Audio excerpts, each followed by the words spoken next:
Hello again, and here's a follow-up to my last Omicron video, which has gotten a lot of attention. I'd like to thank everybody who's offered some support. It's difficult to speak out about these topics, which for some reason are seen controversial when you're just talking about factual things that need to be addressed. I've gotten hundreds of emails and calls, and most interesting from lawyers who are like, man, that's amazing. I wish I worked at a place where we could say things like that. To which I reply, you're a lawyer who has protection. You're an elite member of society, and why do you work someplace where you can't say something that's meaningful or interesting? I'll leave it at that. That's just the nature of the culture where those people may live. What I'm not hearing that much from, though, are doctors, because I think that they're just sheepishly,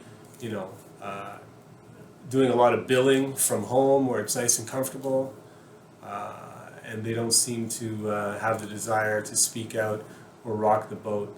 But I think leaders have to rock the boat in order to make change, and I don't care if I piss people off, because I know how much people are hurting. And that's the theme of my video today. It's happiness.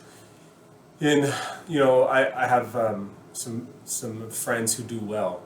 And so on one hand I hear them complaining how bad Canada is, and then I bring up to them, I'm like, well, your net worth has gone up quite a bit over the last 2 years. You've spent some time down south, and your family seems to be doing great, and you're complaining about Canada. And I think it's always perspective, because I like to think about, no matter what our stresses are, there's probably somebody who's hurting more than us. And think about it, if you were somebody who didn't have a lot of money, how devastating COVID is if you're a single mom trying to get your child who you want to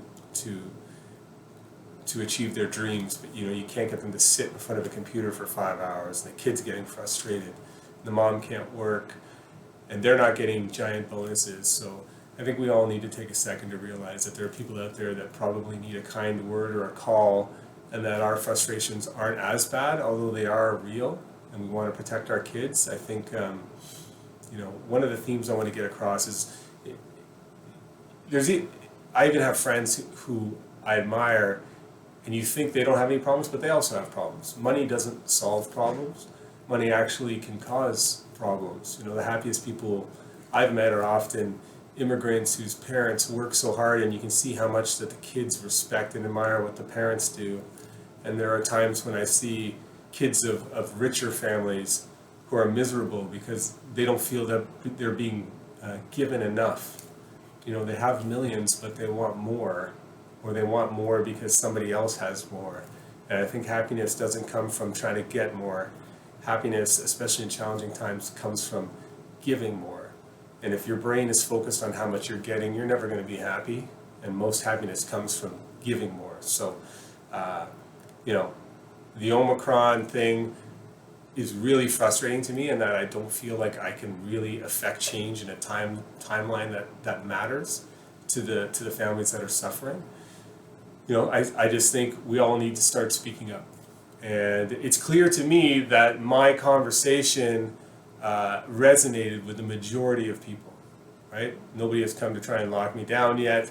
I haven't had any threats from the political correct police, but I'd be happy to address them if they come along.